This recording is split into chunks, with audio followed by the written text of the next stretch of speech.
नमस्कार दोस्तों, विशाल लिपिक्स में मैं डॉक्टर विशाल शिवरे आप सभी का सदैव स्वागत करता हूं। दोस्तों, कुछ समय पहले मैंने एक वीडियो अपलोड किया था लिंग महापुराण के विषय में।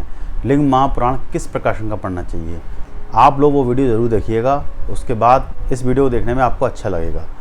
दोस्तों, आज मैं लिंग महापुराण के अंदर क्या क्या वर्णन है इस विषय पर चर्चा करने वाला हूँ।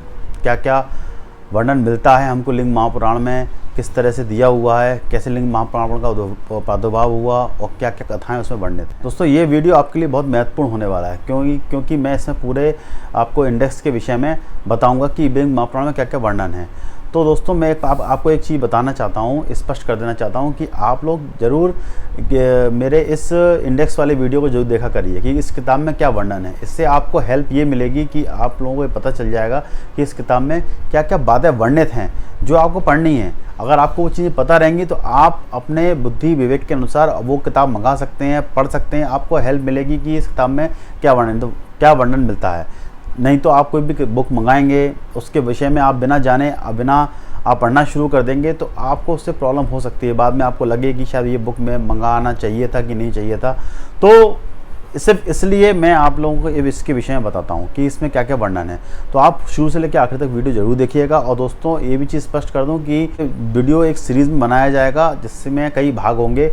उन भागों के हिसाब से इन वीडियो को मैं आपके सामने प्रस्तुत करूँगा। तो आज मैं इसका पूर्व भाग आपको बताऊँगा, उत्तर भाग की चर्चा हम बाद में करेंगे और पूर्व भाग को भी हम कई भागों में डिवाइड शुरू करते हैं लिंग महापुराण के बारे में जानना। तो दोस्तों, लिंग महापुराण के विषय में मैंने आपको लास्ट वीडियो में ही बताया था कि लिंग महापुराण दो भागों में बांटा गया है, एक पूर्व भाग, एक उत्तर भाग। पूर्व भाग में 108 अध्याय हैं और उत्तर भाग में 55 अध्याय हैं। टोटल मिला के आपके 163 अध्याय इसमें वर्णित हैं और 11,000 श्लोकों का ये पुराण है। कई पब्लिशर्स ने इसको पब्लिश किया है, उसके विषय में मैं वो वीडियो बना चुका हूँ, आप उस वीडियो को जरूर देखिएगा।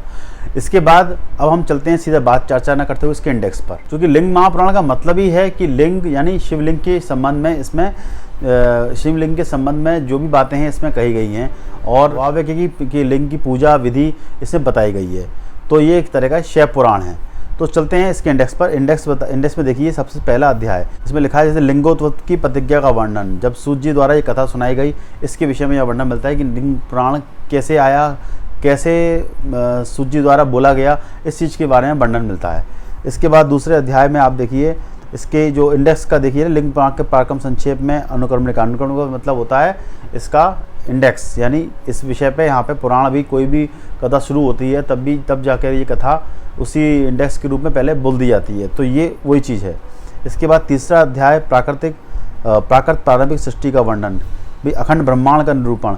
तो ये तीसरा अध्याय में इसके सृष्टि निर्माण का वर्णन मिलता है। चौथे अध्याय में सृष्टि प्रारंभ का वर्णन मिलता है। ब्रह्मांड रूप में सृष्टि की स्थिति और लय का वर्णन इसमें मिलता है लिंग पुराण, क्योंकि प्रारंभ और अंत पूरा इसमें बताया गया है। इसके बाद आपका प्रजा सृष्टि का वर्णन। उसके बाद छठे अध्याय में वन्नी पितृ रुद्र की सृष्टि का वर्णन देखिए। इसके बाद सातवें अध्याय मनु व्यास योगेश्वर और उनके शिष्यों का वर्णन। मनु कौन थे, व्यास कौन थे, इस विषय में यहाँ बहुत विशेष रूप से, और योगेश्वर के बारे में यहाँ पे बताया गया। भगवान योगियों के बारे में, शिव के बारे में यहाँ बताया गया है। ऋषि मुनियों के बारे में और उनके शिष्यों के बारे में यहाँ बताया गया है। फिर देखिए अष्टांग योग का वर्णन या अष्टांग योग का निरूपण। दोस्तों, ये कथा बहुत इंपॉर्टेंट है। अष्टांग योग का वर्णन देखो लिंग महापुराण में मिलता है। जो हम योग में पढ़ते हैं, हमेशा योग साधना में, हमेशा योग की किताबों में अष्टांग योग का बहुत विस्तार से वर्णन मिलता है।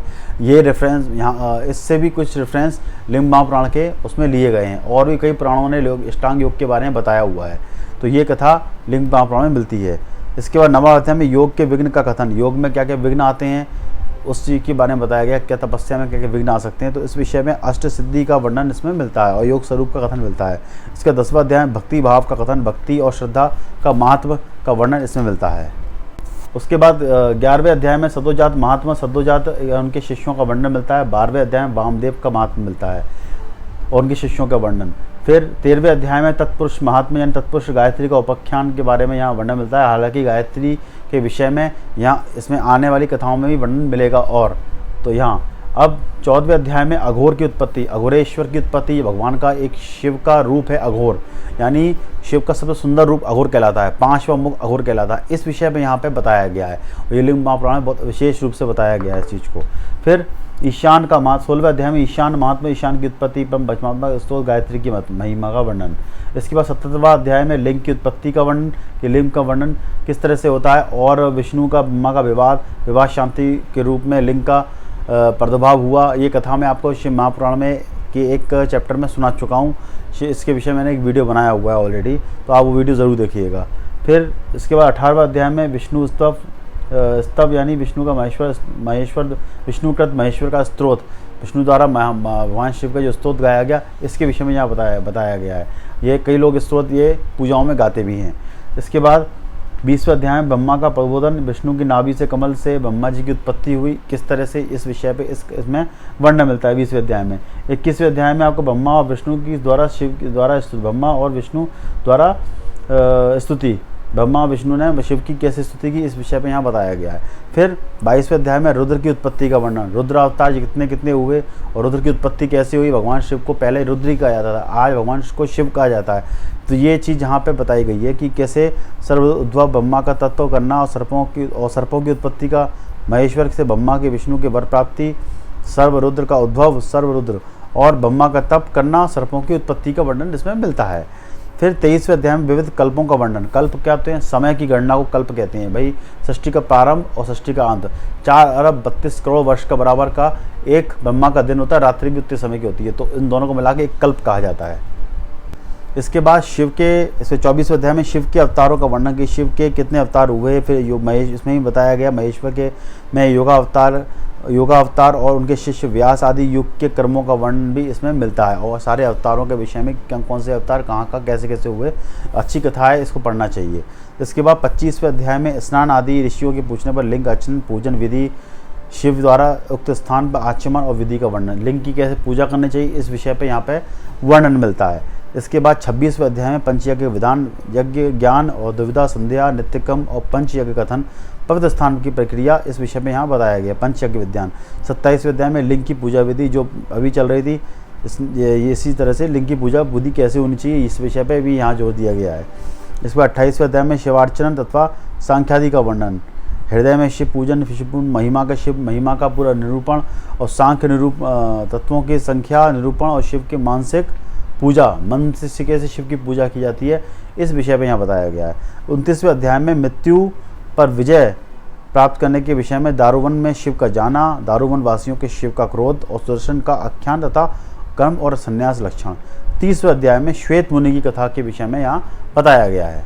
कथा में जब शिव जी की आराधना से श्वेत मुनि जो थे, इस कथा में शिव की आराधना से श्वेत मुनि थे, शिव को मृत्यु पर विजय प्राप्त हुई, एक तप करके उन्होंने मृत्यु पर विजय प्राप्त की, इस विषय पर यहाँ बताया गया है। तो दोस्तों हमने आज पूर्व भाग के 30 अध्याय कवर किए हैं। 30 अध्याय के विषय में मैंने आपको छोटी इंडेक्स में जानकारी दे दी है। आने वाले भाग में मैं आगे से कंटिन्यू करूंगा। तो उसी के साथ तो आप लोगों को ज़्यादा समय न लेते हुए मैं इस वीडियो को यहीं विराम देता हूं।